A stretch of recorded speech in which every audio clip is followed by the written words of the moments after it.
Hi, once again, everybody. Glad you decided to join us on this week's edition of Gun on One. It is brought to you by the Inside the Bird Network.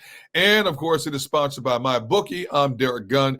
Well, these are not merry times if you are a Philadelphia Eagles fan at this time.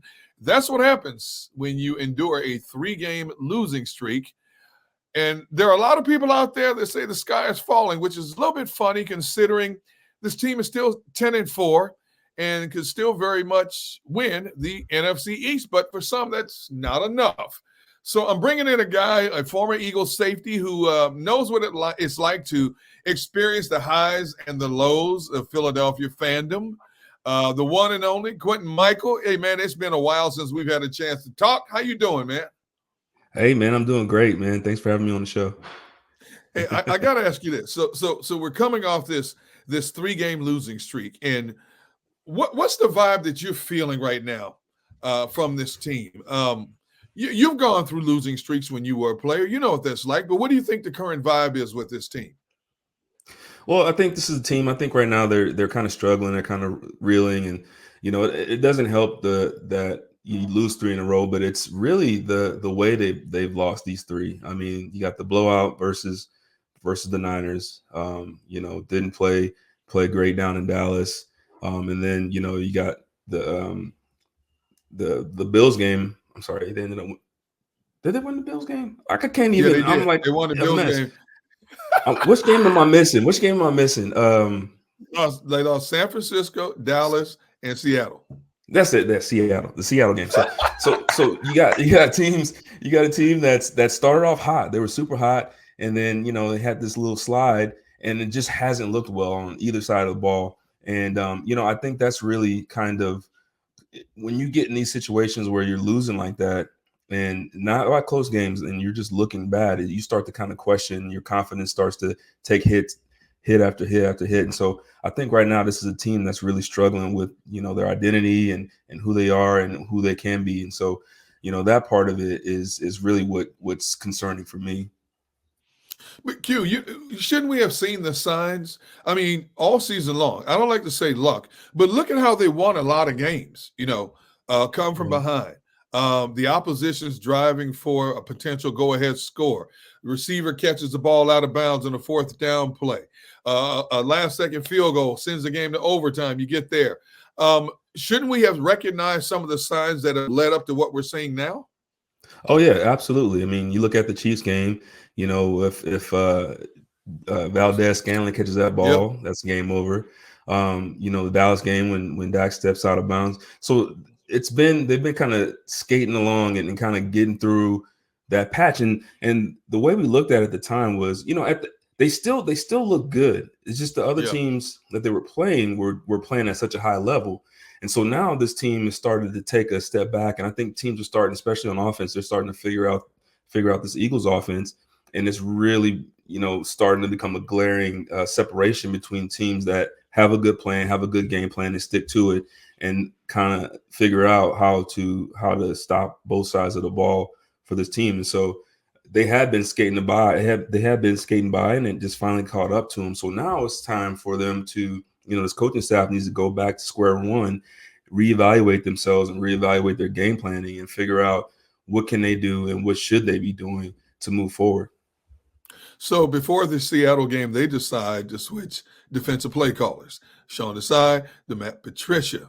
But it's still basically Sean Desai's scheme.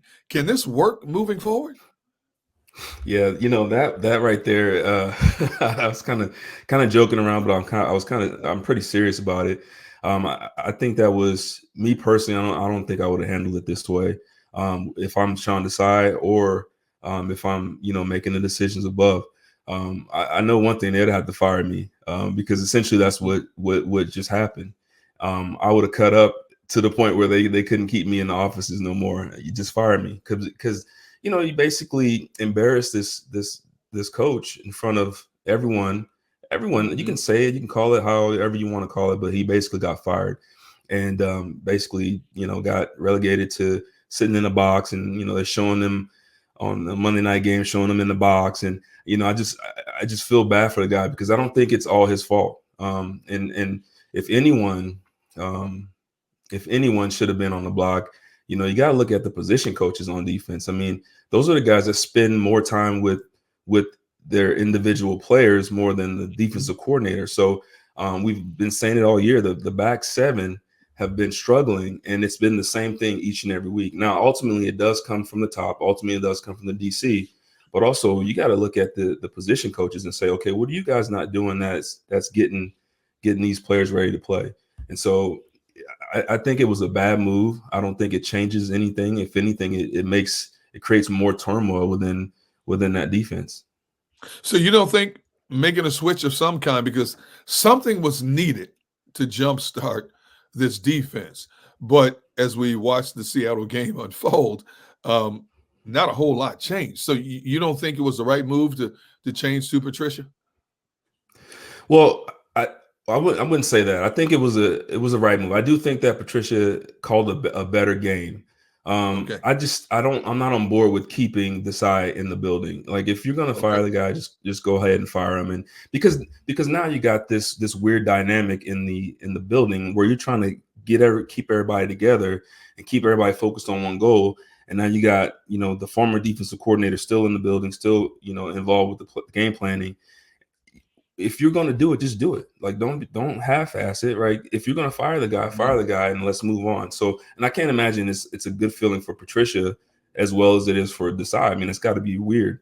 But I do think it was a good decision. I think that Patricia called a better game. I do think that he made some, especially on that final drive. I mean, 2-3 third and 10s. Essentially, he called the same coverage both times. Essentially, it was the same play from the Seattle offense both times, and you know, they costed you know, the Eagles the game. And so you know, he's got to get a little bit better there. But I'm on board with the decision to go to Patricia. I'm just not on board with how it was done. So, You know, if that makes Patricia, sense. yeah, I get where you're coming from. Patricia only blitzed 2 times the entire game and played a lot of man. Does that make sense to you, number one? And number two, if it was you, what would your schematic recipe be for success if you were the defensive coordinator? Yeah, so I'm a big pressure guy. You know, I came up in Jim Johnson's defense, Sean McDermott, Spagnola. Like, we come after you, and so I'm more of a pressure guy. But traditionally, Patricia and the New England coaching tree hasn't really been a big blitzing scheme. So I was kind of expecting that. And so for me, I would have, you know, young quarterback, Drew Lock, not a whole lot of reps. I would have blitzed him a lot more, especially with this front and these linebackers. And, you know, you got I think the secondary is getting better, especially the young guys, you know, Reed and Brown. I think they're coming along. Byard's back there. He's got a lot of experience. Bradbury he's been up and down. I think, you know, obviously he wouldn't have some plays back from that last game, but I definitely would have called more pressure, more zone pressures. I'm just a big fan of playing zone, especially in that final drive. I mean, you got them backed up, you know, 5-yard line, whatever they started. You want them to have to work to get the ball down to the 8-yard line. You want Drew Lock to have to work to get the ball down the field. And they were just getting huge chunks of yardage sitting in a man coverage. And I don't think man coverage, unless you got Slay on the field, I don't think man coverage is our best, you know, coverage in the back end. I would have put 2 on. I would have doubled DK the entire game. He's just too much of a game breaker. And now you got JSN on the other side, and you just gotta, you know, kind of take your lumps with that. But I would have doubled DK the entire game. What do you think the biggest issue right now with this team? Is it scheme, play calling, or personnel? I think it's a little bit of a mixture of all of that. The biggest thing is for me, and on third down, they got to get off the field on third down. And no matter what happens, you've got to have a player. You've got to have someone's got to step up and make a play when the game's on line. And I don't see anyone doing that right now on this defense. Like in years past, you know, when the defense needed a play, you got Reddick coming off the ball, he's making big sacks, or you got Fletch making a big play, or you got Slay getting a pick. And I just think that too often in these game time situations, we're not having any defensive players really stepping up and making the play. And so I think that there's a little bit of that. Players need to get a little bit better. I think the play calling, you know, needs to get a little bit better. Although I do think last game it did get better. And I think that the pre-snap and post-snap communication, especially with the back end guys, has got to get better. Too often we're seeing crossing routes, guys wide open. We're seeing bunch routes, guys getting wide open. You can see a little bit more talking. I saw Shaq Lawson in the game a little bit more. He was communicating, moving guys around. It's got to get better. And when you have a young team, especially in that back end, that tends to kind of go. You have to learn that over time. And so I think they're getting a little bit better. It's just got to be quicker. I mean, this is crunch time. James Bradbury had a bad game, got beaten for the game-winning touchdown. He has been inconsistent a lot of this season. Is it time to possibly let him sit and watch for a while? I don't like to use the word bench, but to let him sit maybe a game and just watch? Whew, that's a tough one, especially with Slay out. I mean, it's tough. I do think Keely Ringo played great. He really surprised me a lot. The other thing is, who else are you going to play? I mean, Ricks hasn't particularly been lighting the world on fire. None of the young corners have really stepped up and really taken the spot. So, I think the mistakes that Bradbury had were kind of self-inflicted. That final drive. Let's take a look at the last play, the touchdown. It's a cover one. He's off in man about 6-7 yards, and he's kind of sitting on a route, and it's 3rd and 10. Why are you sitting on a route?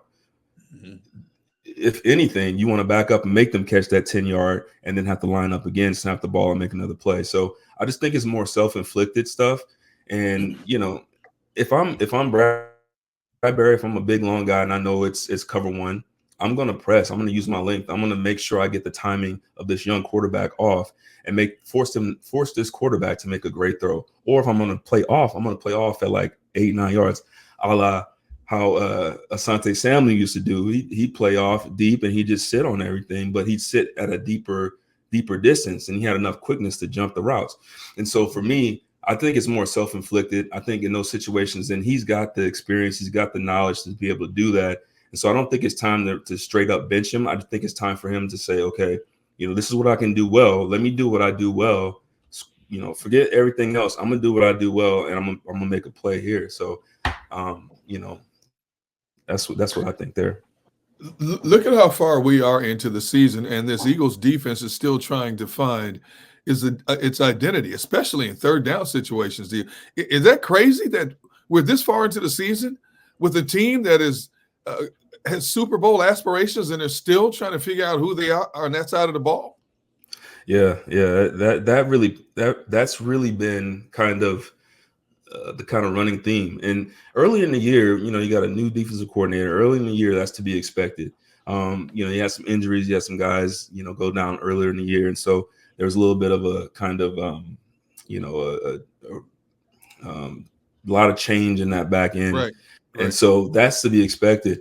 But at the same time, I mean, those positions are pretty much set now. I saw a lot of guys playing that hadn't been playing, like Patrick Johnson played a whole lot. We saw a little bit more Knicks. Roby's coming in and out of the backfield. So it's just really weird. And I think it's more of the defensive staff kind of still trying to figure out. And it's really too late for that. I mean, it's too late to be trying to figure out, who goes well together, if you're going to go nickel, if you're going to go dime in these situations. So that part of it is a little bit frustrating and running out of time. This team is running out of time, and, it's about to be crunch time. Now, the good thing is they got, 3 games towards the end where they should come out on top. I mean, the Giants are playing a little bit better. You never know with the Cardinals, but they have a good opportunity, and I don't want to use it this way, but a good opportunity to kind of get their confidence up, get their schemes together, get everything kind of put together in his last 3 games, and put it together for this little run that they want to make for the playoffs. With Patricia calling the plays, can this defense marginally improve and be a Super Bowl caliber defense, or is it too late for that? That's a really tough question. I think if the defensive front can be able to generate more pressure, because I don't think that we're going to get it from scheme. I don't think we're going to get it from blitzing and pressures. I don't think that's where it's going to come from. I think this defense can definitely get themselves to the point where they want to, but they got to get cut loose. Very few stunts last game, not very much movement. The combinations of the defensive front was a little bit off for my liking. I didn't see a whole lot of Jalen Carter early. I didn't see a whole lot of, I don't know. I think if they keep the same scheme, the defensive line's got to get better, because this scheme is not based on pressure. It's not based on coming after them. So if the defensive line gets better and gets cut loose, which I don't think they've been cut loose yet, cut them boys loose and let them get after the quarterback. That's what you brought them in for. Let them loose. Let the secondary do what they do, but cut that front loose. That's what they got to do. We've seen so much confusion and blown coverages on the back end of this defense.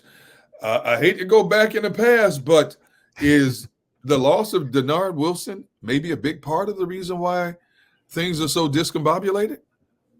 Yeah, absolutely. And we talked about that on the show before, Okay. where it's like, I remember when Denard was here, we were like complaining, like, what is it? Why, and then now I was like, man, I wish we had Denard back because at least it wasn't guys wide open. And so the biggest frustration that I have with the secondary and the secondary coaches is that every team, if you watch the game, every team has been doing the same thing each week. Even last week against Seattle, as soon as the team crosses into the high red zone, which is like the 30, 20-yard in, you start seeing a lot of the bunch sets. They bring the receivers, everybody in, because they know this team still hasn't figured out how to cover all those crossing routes and those over routes and those bunch sets in the red zone. And so that's the frustrating thing is, and as we all know from playing this game, if you struggle against something, you're going to get it every single week until you stop it. And when we played, Sean McDermott, Jim, all those guys, if you had a mistake in one game and the team scored, or they got a first down, or they got a big play, you're going to see that about 20 times a day. You're going to get reminded about it 20 times a day. You're going to get coached about it 20 times a day until you figure it out and stop it, because every team's going to keep doing it. And so that's what we're seeing right now is the same teams. I mean, different teams are attacking the same way with the same schemes, and we keep messing up left and right. And so it's really frustrating. This team has a long history of missing on safeties, cornerbacks, linebackers, especially early in the draft. How much do you think that has hurt them in the past? I mean, let's go back to the most recent Super Bowl. They couldn't even come close to stopping Patrick Mahomes in the second half of that game. Yeah. It's a hard position to get right. I mean, I think, linebacker, I think safety, corner, it's a difficult position to get right because, especially coming out of college, a college coach can scheme up ways to make a player look good or to minimize their negative impact on the game. Oftentimes in college, you have, a defensive coordinator might like having one corner that's strictly a boundary corner where he doesn't necessarily have to cover the fastest guy, and he's playing more run. And you got one guy that's playing to the field. And so what happens is when you get to the NFL, you can't do that. You can't hide guys anymore. So it's difficult to find those guys. And that's why I think in years past, you had to find a guy with talent and you had to develop him. And I don't think that lately it's been done well. I think, for the offensive positions, I think it's been great. They've brought in great players. I think they brought in players that are great players and have developed, and there's a higher ceiling for those guys. But for the guys that are not at that level, which they're not going to draft a guy as a safety in the first round. They've never done it. Maybe second round, but you're going to have to go a little bit lower, later rounds, maybe undraft a guy, and you have to really, really develop them. And I don't think that there's any coaches, I don't want to say it like that, but I don't think there's any development going on with these young guys. Now, I do think Reed is playing much better. I think he's getting there. And I think that each week he's gotten better. He's still learning some stuff. He's still getting hit on some things. And I think eventually he's going to end up being a tremendous player, and he's shown a lot. But it's got to be, now it's like the crunch time. It's got to be now. From your time with the Eagles, why do you think this team has missed on those positions I just asked you about, but yet they've done so well? Offensive line, wide receiver, tight end, quarterback. How can they be so good at one yet so mediocre at another?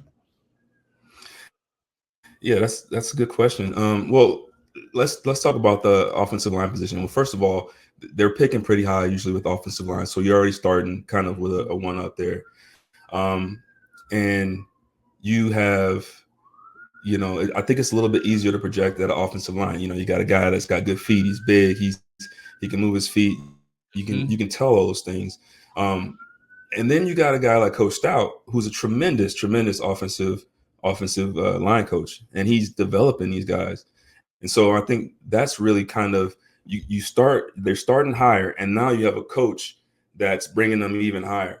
And so I look at the defensive side of the ball. You got a first-year defensive coordinator who's still kind of learning his scheme, and then he gets let go or whatever. And then you got a bunch of young defensive coaches that are still learning themselves. And there's so much to learn in this game, and there's so many ways you can go right or wrong with a guy, and there's so many different variables that come into play.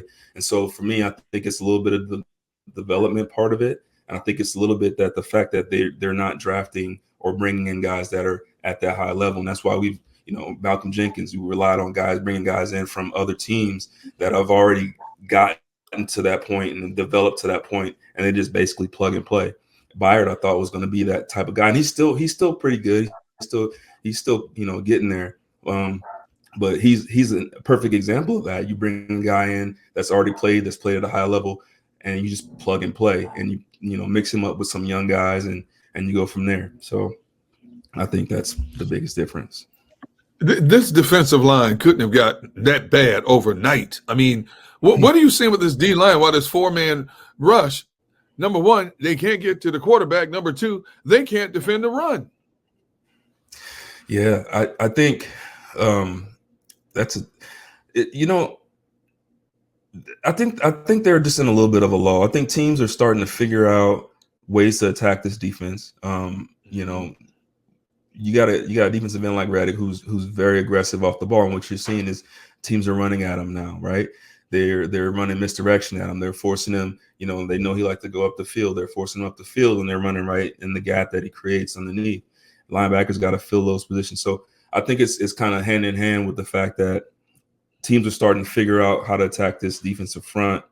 Number one. Number two, I don't think they're doing as much movement as they have in the past, especially last game. I think the movement, the stunts, the things that make this defensive front more aggressive and more dynamic, they didn't do as much of this last game. Now, Seattle runs the ball pretty well. I mean, they got two good running backs, and their offensive line is pretty strong. So, you take what you can with that. But I do think that we're kind of this defense is kind of hamstringing themselves by not attacking and not using stunts and movement and different things and different looks and different fronts. I mean, right now it's like we're either coming out in a 50 front or we're coming out in a 40 front, and we're just staying in that, and that's it. And so when you have a defense that's doing that with the front, now your linebackers have got to be ballers, and our linebackers right now are still struggling a little bit. Can you discuss the marriage between the offense and the defense? You go back to last year. This offense would jump on people, and the defense could pin back its ears and just really get after the quarterback because opposition was playing at a deficit trying to catch up. Not the case this year. Yeah. Yeah, and this defense is really designed that way. I mean, this, as long as I can remember, that was kind of the way that the Eagles operated.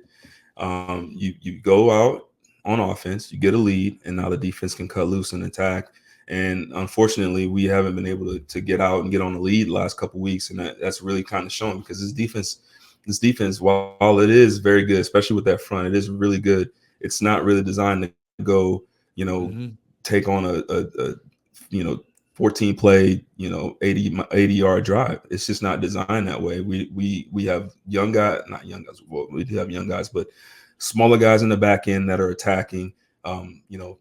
Defensive linemen like Reddick and Sweat that get after the quarterback. You got a front like Cox and Carter that are aggressive D tackles that get into the backfield. So this defense is really designed to play with a lead. And when you can't do that with the offense not scoring, it really kind of sets you back.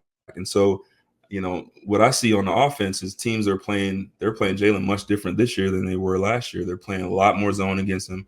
They're trying to cover the middle of the field a lot more against him and forcing him to throw outside. When they pressure, they're coming up the middle. They're attacking his right side and forcing him to his left. And so, all that stuff starting to come into play, and teams have figured it out. And that's what happens when you have a year like they did last year. Teams study you for the entire year, and they try to figure you out, and they've gotten figured out. So now it's on this coaching staff to go back and figure out, okay, so this is what we're doing. Let's counter it by doing this. And so far, it hasn't happened consistently. Talking with former Eagles safety Quintin Mikelll about the Philadelphia Eagles.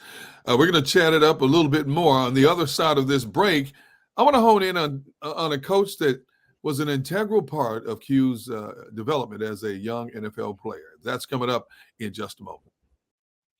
All right, everybody, let's talk about the beauty of MyBookie. You see, it's not just about watching games, but about turning every second into a potential win. You see, with MyBookie, you can stream the games and live bet them and turn any game day into a payday. So with that said, are you ready to up your game? Sign up today and make your first deposit with promo code GUNN, that's GUNN, for a sweet deposit bonus up to $1,000. You heard what I said, up to $1,000. That's promo code GUNN to claim your bonus. Now, this isn't just a promo code. It's your secret weapon to get the extra edge on the house. Now, the best part is you don't even need to be a sports whiz to win at MyBookie. You can cash in on everything from politics to your favorite shows and then some.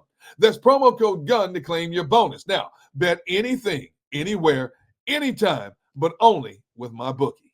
Hey, it's Jeff Mosher. I love the fall because football's back, but it's also my busiest season. Between work, kids going back to school, youth sports and activities, there's just not enough time, especially to make a good home-cooked meal. That's why I love HelloFresh. They deliver farm-fresh food with pre-proportioned ingredients and seasonal recipes right to my doorstep. No more wasting time at the grocery store because America's #1 meal kit helps make home cooking easy, efficient, and affordable. We don't waste time researching new recipes and planning meals. With HelloFresh, the shopping's already done. The perfect amount of ingredients arrive with step-by-step recipe cards. How efficient is that? Plus, HelloFresh saves you time and money. HelloFresh is 25% less expensive than takeout, so you'll get a home-cooked meal without digging deep into your wallet. Don't forget about taste and selection. HelloFresh makes food for meat lovers, seafood lovers, vegetarians, and those who love variety. My personal favorites are the spicy Creole stew and pecan-crusted trout, 2 dinners my whole family enjoyed, and we actually had time to sit down together and eat at the table. Go to HelloFresh.com/50Eagles and use the code 50Eagles for 50% off plus free shipping. That's HelloFresh.com/50Eagles. Use that code 50Eagles for 50% off plus free shipping. Act now for America's #1 meal kit. We are back on this edition of Gun on One. My special guest for this podcast is my man, my friend, my colleague, former Eagle safety Quintin Mikelll. I can't thank you enough for taking some time. And as we said before the break, I wanted to spend a little time talking about a man who was an integral part of your development as a young player. I'm talking about Jim Johnson. This is a guy who he passed away, unfortunately, 15 years ago. Coached his final season with the Philadelphia Eagles. Man, before training camp, it's hard to believe it's been that long since the name Jim Johnson has been synonymous with not just Eagles football, but with one of the better defensive minds in all of the pro game. Oh yeah, absolutely. And I was shocked when I thought about it too, man. Time flies, and that was a really sad day. I think about Jim and those times often, especially now. I coach out here in Idaho, and we very similar defense to Jim's defense at the high school that I'm at. And so, every day, like I just remember, and I get memories from, blowing his blitzes and getting yelled at, or making a great play and getting, saluted and stuff. So, yeah, man, it's crazy that it's been that long, and it feels like just yesterday, man. Why do you think no defensive coordinator since Jim Johnson has received the adoration and the respect here in Philadelphia from this fan base like he had when he was here?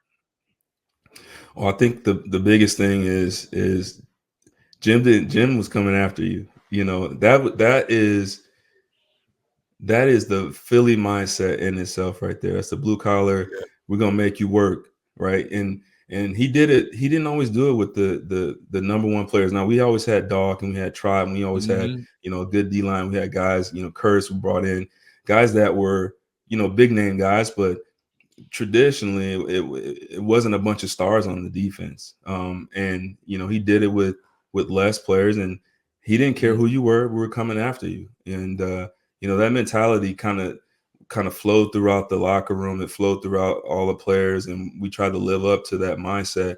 And I think that's the reason why. And since then, and I don't want to badmouth any of the other defense coordinators. I think they're all great defense coordinators. Jim Schwartz is doing phenomenal things in Cleveland, and I think all these defense coordinators are good defense coordinators. But when it comes to Jim, man, like he wants you to hit people in the mouth. He just yell, tackle like an arrow through snow. Like, it's just stuff that you don't really see. It was old school. It was like, we're coming after you nonstop, and that was it. And that's probably why. What do you remember most about his final season in the NFL, 2008? Because then he was already hobbling at that time. Yeah, that was a crazy year, because I didn't, at least, really realize what was going on until closer to the end.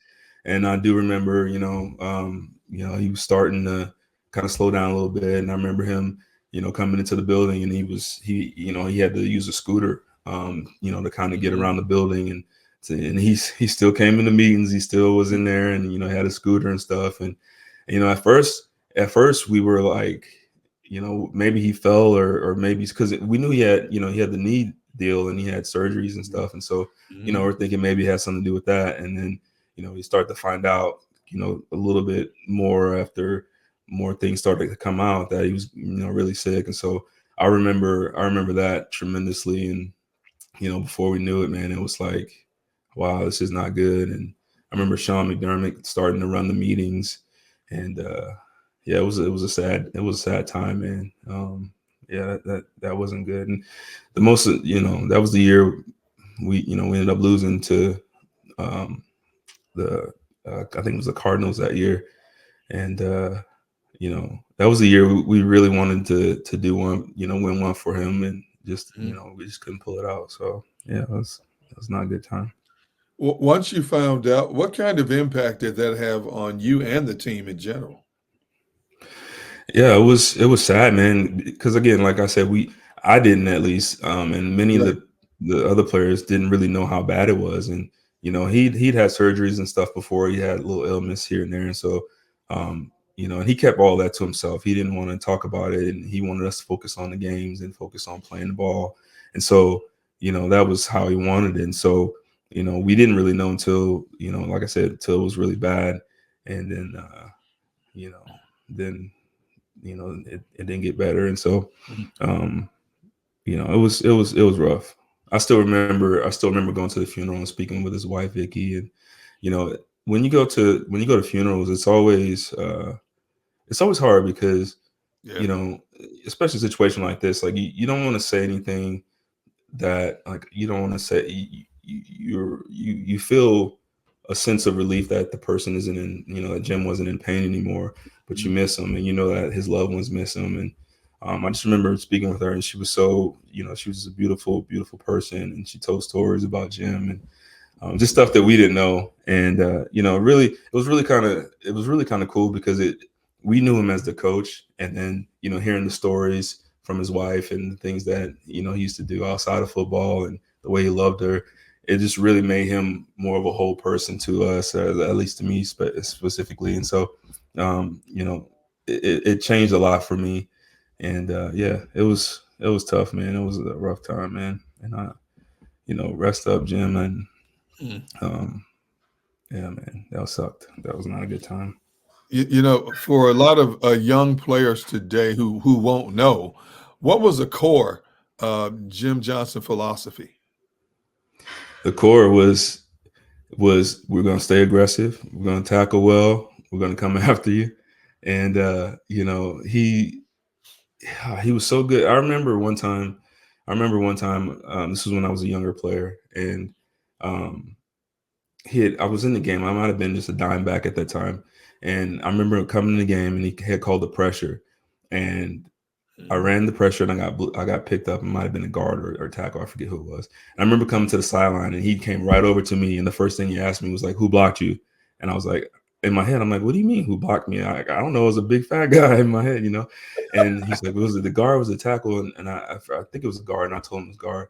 And then it was like I could see the wheels turning in his head. And like that's just how good he was. Like how smart. And you know, when he designed his defense himself, Mhm. and well, I'm sure with other people, but that's how good he was. Like he could tell by, you know, he knew where I was supposed to be. He knew where I pressured at. And, you know, he was asking who picked me up, and then he went right to work. And right after that, we just started, you know, getting after it. And so, you know, it, he was an architect. He was a mastermind. Um, you know, he was a guy that I have nothing but respect for, because one of the coolest things, and I hate telling like a whole bunch of stories, but one of Yeah. the coolest things about Jim that a lot of people don't know now, if you go out there and you mess up one of his blitzes, right, you might as well just keep going to the locker room, because if you come to the sidelines, he's gonna let you know about it for about 20 minutes straight. But if you do everything that he asked you to do, or you do everything that he coached you to do, and you do it right, and you get beat on the play, or the play gets out, and you know something, he won't yell at you. Like he understood. And so I had nothing but respect for him, in the sense that he was a hard coach. He was a very intelligent coach. He was a smart coach. He knew his system. He knew everyone else's system. He would attack different offensive blocking schemes. He just knew everything. He knew so much about the game. And you know, and he had a lot of respect for us as players. As long as you did what he asked, as long as you played aggressive and you put everything on the line, he respected you. And I love that about him. Was he more relatable with players than maybe it appeared to be on the outside looking in? You know, on the outside, he was like the old sea captain, Yeah. and you were his crew, and that was it. There wasn't a whole lot of intertwining after hours. What was it different though on the inside looking out?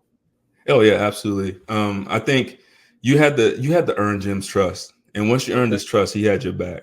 And you know, I remember as a young guy coming up, you know, I'm still learning. I'm messing up stuff left and right, and like I said, I'm getting yelled at, cursed at every time I make a mistake. And Hmm. you know, he was a hard coach.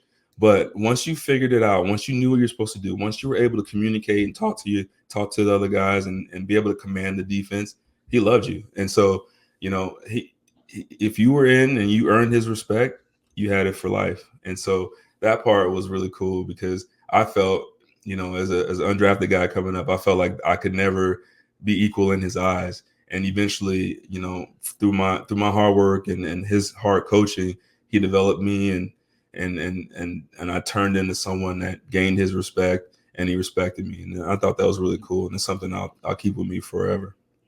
Could his style of coaching work in today's game? We see all these young coaches getting hired because they relate to today's type of player. Would his style of work today? Oh yeah, absolutely, absolutely. Like I said, now when you're a young guy, when you're a rookie, um, you know, I don't think that that's the best way to come about it anyway. I don't think it's best to coddle guys when they're a young guy. I think, Hmm. especially in this league, a league that doesn't really care about you, they care about what you do on the field. I think the best way is to be tough on guys, and so that's exactly Jim's way. And you know, I think his style would have definitely, you know, would have made it in today's game.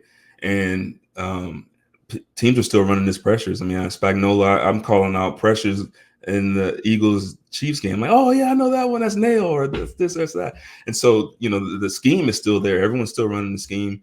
Everyone still is playing the game. But I will say this: there's one person I never ever heard Jim even raise his voice at one time in my entire career. Bet you can't guess who that person is. The obvious answer would be Brian Dawkins. Absolutely. That's the one person I never heard Jim raise his voice at Doc one time in my entire career. And he probably was afraid of Doc because Doc was crazy once he became Weapon X. Nobody wanted to mess with Doc then. Exactly, yeah. That's the only person that I never, and that's exactly why when he turned to Weapon X, ain't nobody saying nothing to him. They'll send me over there to go say something to him, so I get punched in the chest. Hey, my final question to you. We're talking with former Eagle safety Quintin Mikelll, and I thank you for taking the time. My final question to you has to be this. We know how high of esteem you held Jim Johnson, not just you, but every player who played for him. What impact did he have on your career, not just as a football player, but maybe as a person after your playing days were done, if any? Yeah, absolutely. Like, I think the biggest thing, obviously, like I mentioned before, using his defense and learning and that part of it. So the X's and O's part of it, I learned a lot from him. And his mindset of how he coached the game and how he coached players. I still use a lot of his words, the techniques, things that he said. I still use a lot of that stuff. And then in terms of as a person, I learned from him, and especially, and I think, like I said before, with hearing his wife and her speak, I learned that you can be two different people when you coach. Mm-hmm. You can be two different people when you need to be, and that was Jim. You can go off on someone and just go crazy on them, and then 5 minutes later you can wrap your arm around them and give them love and show them respect, right? You can say, we're gonna do this and that, and then still still wrap your arm around them or whatever. But then you can go crazy and be working and football, and then still go home and have a beautiful family and a wife that loves you, and you love your wife and she knows it. And so I think that's probably the biggest thing, is that I learned and I learned this from multiple people as a player. I talk about it all the time. I pull things from different people, and from Jim, he was another one. He was a great role model. He was hard, he was tough, but he also had love for you and he respected you. And if you did what he asked you to do, he respected that. And that's all he ever asked. And so, I learned a lot from him as a player and as a person on and off the field. You can't say it any better than that, about a guy who was still loved and admired among the Philadelphia fan base, even 15 years later. Quintin Mikelll, Q, I can't thank you enough, man, for taking the time to talk to me on this edition of Gun on One, man. I appreciate you, brother, as always. Yes, sir. Thanks for having me. Merry Christmas, everybody. I just want to say Merry Christmas before Christmas. Yes, it will. Yes, it will. Merry Christmas to you and your family and everybody out there. For my man Quintin Mikelll, I'm Derrick Gunn. This is Gun on One. It has been brought to you by the Inside the Birds Network. And of course, I almost forgot, you guys got to listen to Quintin Mikelll and Jason Avant on their Q&A podcast on the Inside the Birds Network as well. So for Q, I'm D Gunn. This has been sponsored by Inside the Birds and brought to you by MyBookie. Until next time, Merry Christmas. So long, everybody. Be sure to check out our friends at PHLSportsNation.com. They're enhancing the fans' experience with their coverage of all Philadelphia sports teams. For the fan, by the fan is their motto. So make sure you check them out at PHLSportsNation.com and on Twitter at PHLSportsNation.